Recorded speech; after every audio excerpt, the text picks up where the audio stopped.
Bueno, hoy comenzaron los alegatos de clausura en el caso Farmacias. De esta forma, la justicia podría resolver esta semana el veredicto en contra de 10 ejecutivos de las cadenas Cruz Verde, FASA y Salcobrand, acusados de colusión en el aumento de precios de 220 medicamentos entre 2007 y 2008.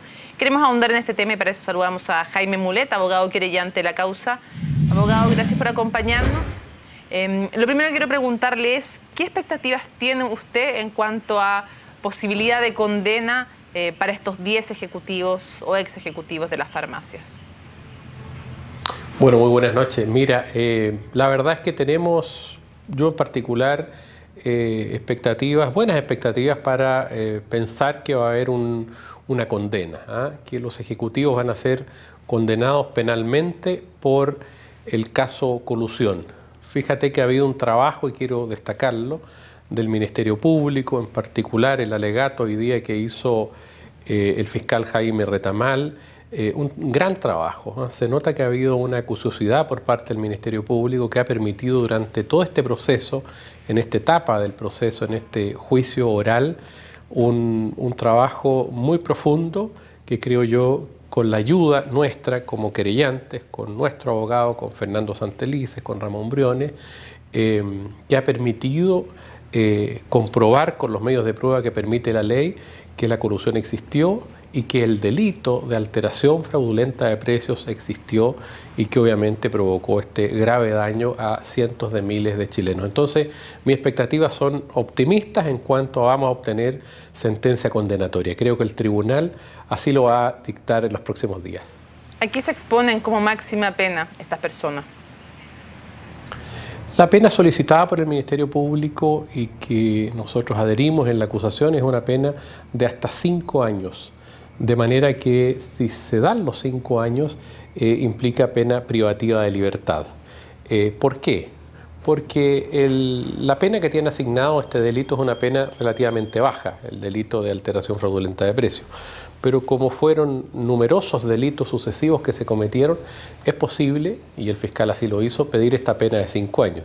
Ahora, también es cierto que los ejecutivos, todos, se lo escuché al propio fiscal señalarlo, no tienen antecedentes penales, de manera que eso les permite también tener ya una atenuante.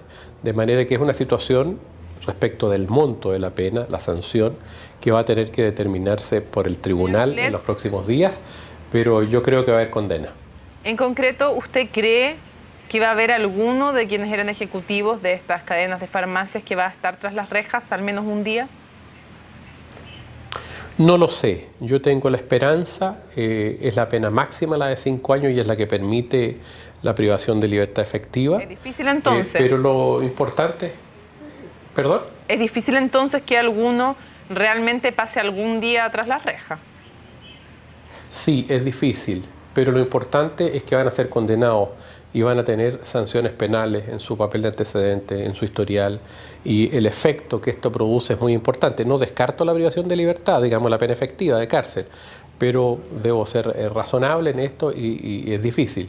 Pero van a haber condenas y creo que es muy importante de igual modo que haya condenas, porque eso queda reflejado en los antecedentes penales y además, en este caso en particular, que sería la primera vez que obtendríamos una sanción penal como derivada de una situación de colusión de precios, en este caso, el efecto que se produce en el resto de las industrias es un efecto sin precedentes, o sea, sin lugar a dudas, cualquier ejecutivo que se coluda, de este caso en adelante, si obtenemos sanciones penales, va a significar que cuando cometan este tipo de infracciones van a tener presente que pueden ser condenados penalmente y sin duda eso va a ayudar a disuadir, va a ayudar a que estas conductas ojalá no ocurran porque pueden ser expuestos a sanciones penales.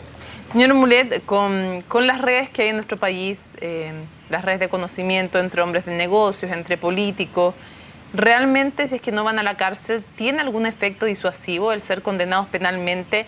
¿En qué le puede afectar a una persona que tiene importantes redes el que aparezca en su papel de antecedentes que ha sido condenado? Yo creo que no descarto que no vayan a tener pena efectiva, pero si son condenados y no la tienen, creo que efectivamente igual es importante. Fíjate que los antecedentes penales que quedan de por vida en la hoja de antecedentes de cualquier ciudadano en este país, es un hecho relevante. Por cualquier circunstancia o una infracción posterior, por ejemplo, un manejo en estado de ebriedad, digamos, una situación que muchas veces es mirada como menor, el hecho de tener antecedentes le impide cualquier otra situación de beneficio de carácter penal.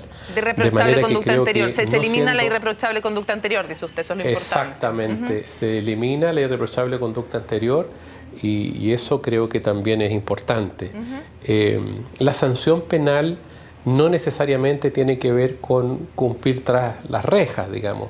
Obviamente es muy importante y es más disuasivo que así sea, pero el hecho de tener una condena penal por un delito, por haber alterado fraudulentamente los precios, haber perjudicado a cientos de miles de chilenos, sin duda también es un estigma, es algo que queda y es algo que afecta, sin lugar a duda, a esos ejecutivos, a esa industria, y que disuade a otros ejecutivos de otras industrias que pueden verse expuestos a lo mismo o a penas más graves. Dígame, Mónica. Usted dice que es disuasivo y además algo relevante. Usted dice se elimina con esto para ellos la irreprochable conducta anterior.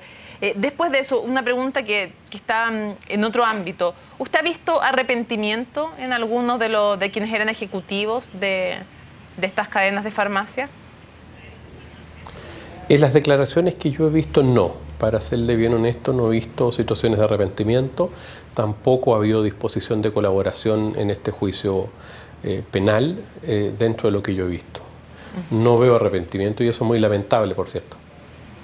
Ahora, cuando conversábamos con algunos de los abogados defensores en algún momento de toda esta causa, ellos decían dos cosas. Primero decían que no había colusión a su juicio porque, aunque se hubieran puesto de acuerdo para subir los precios, para que hubiera colusión tenía que haber una alteración además del precio de mercado y que como el precio antes estaba muy bajo, finalmente con estas alzas se había llegado al precio de mercado y por lo tanto desde la perspectiva de ellos no había colusión. ¿Qué responde usted?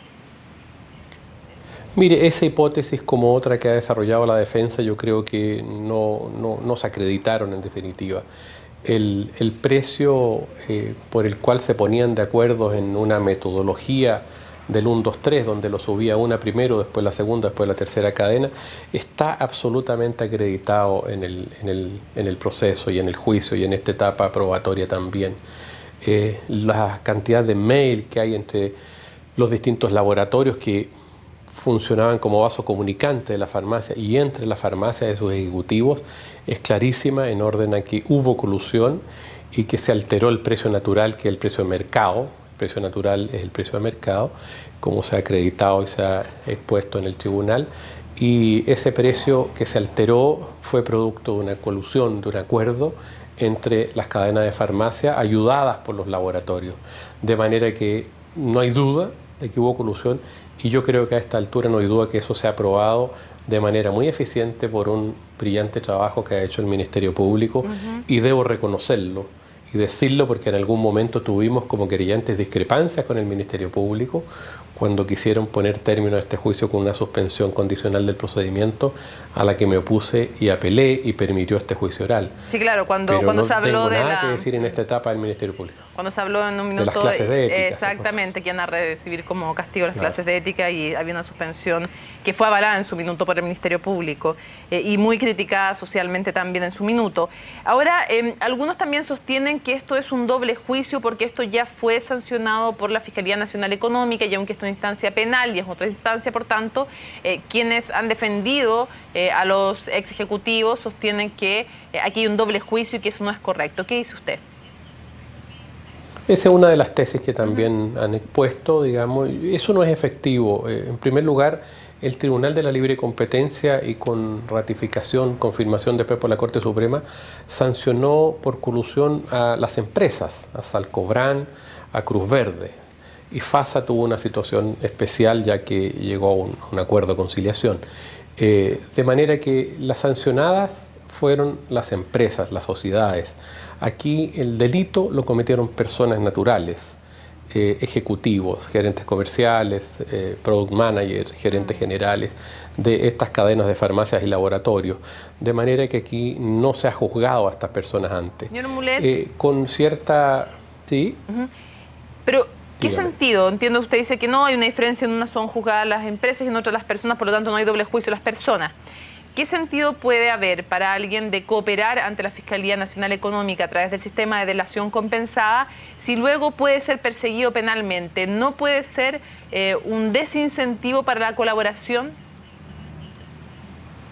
Yo creo que no, porque creo que son situaciones diferentes. Creo que el sistema de delación compensada, si es que se usa, digamos, perfectamente puede ser compatible en materia penal, y con la diferencia que se use también la delación compensada en la sede administrativa ante el Tribunal de la Libre Competencia. No necesariamente hay una situación de desincentivo en el uso. También se podría aplicar en sede penal la delación compensada para aquellas personas que colaboren.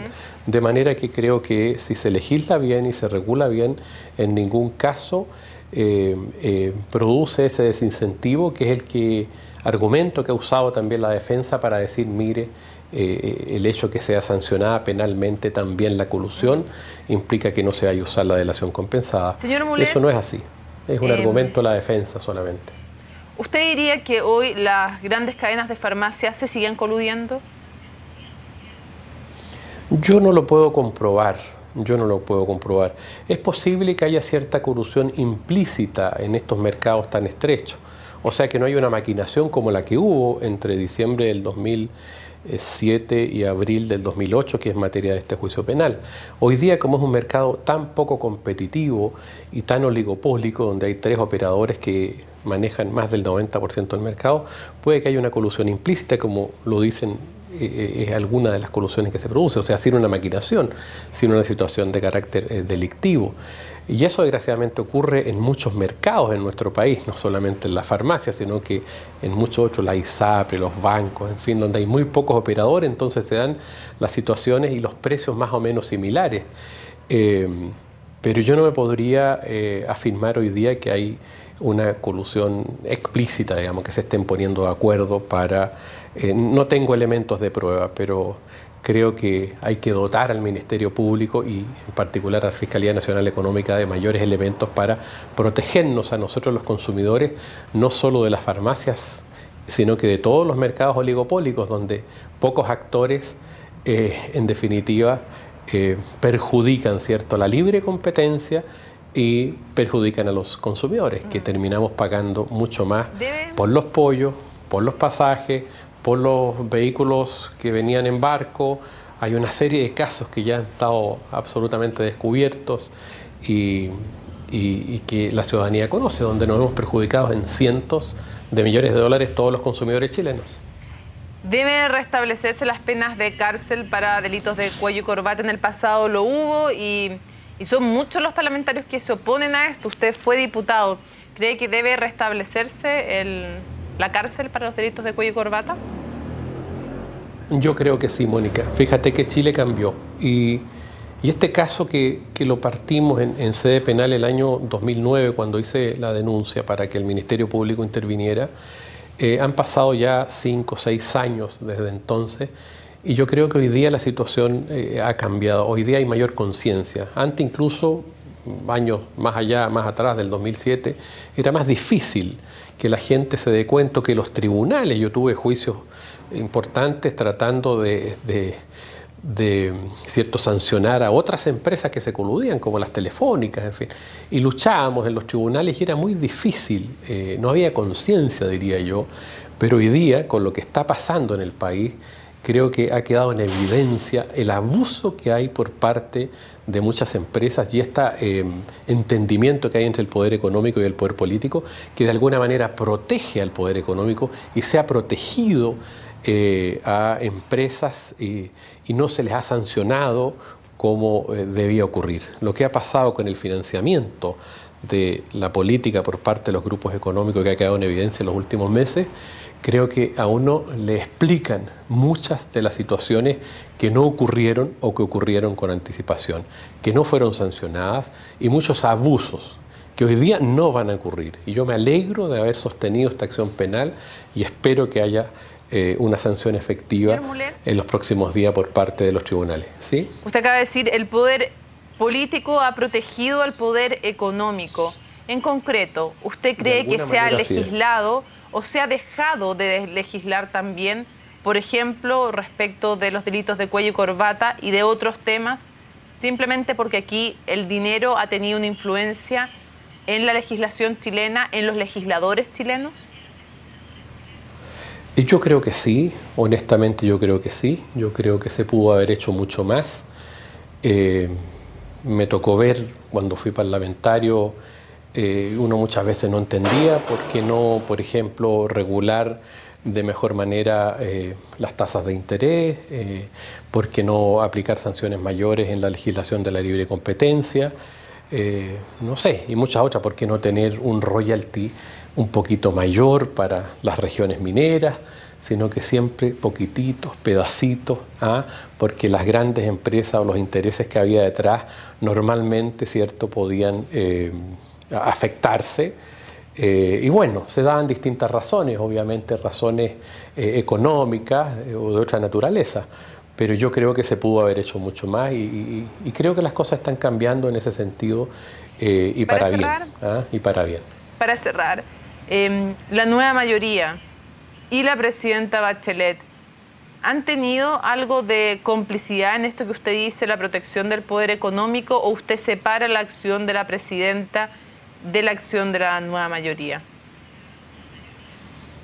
Mire, yo creo que en primer lugar creo que está de alguna manera involucrada la generalidad del mundo político, no solo de la alianza, digamos, de la derecha, sino que también parte importante de la nueva mayoría, eso está en evidencia. Hay gente que está hoy día siendo investigada, están los nombres. Lo curioso, digamos, y lo que yo desde mi perspectiva más repruebo, es ese doble discurso, porque la derecha yo siempre entendí que la financiaba las grandes empresas y no le ofrecieron otras cosas o grandes transformaciones a los electores. El problema son de aquellos senadores o parlamentarios de la nueva mayoría que le ofrecieron a otros electores y que decían que estaban en posiciones contrapuestas a los grandes grupos económicos y que resulta, por otra parte, estaban recibiendo platas de ellos. Ahora, esa situación es tremendamente grave. Yo no tengo elementos como para involucrar a la presidenta. Jaime Mulet, abogado creyente en el caso Farmacias y exdiputado de en esa calidad también le preguntamos al respecto. Muchísimas gracias por habernos acompañado en CNN Chile. Gracias a usted, Mónica.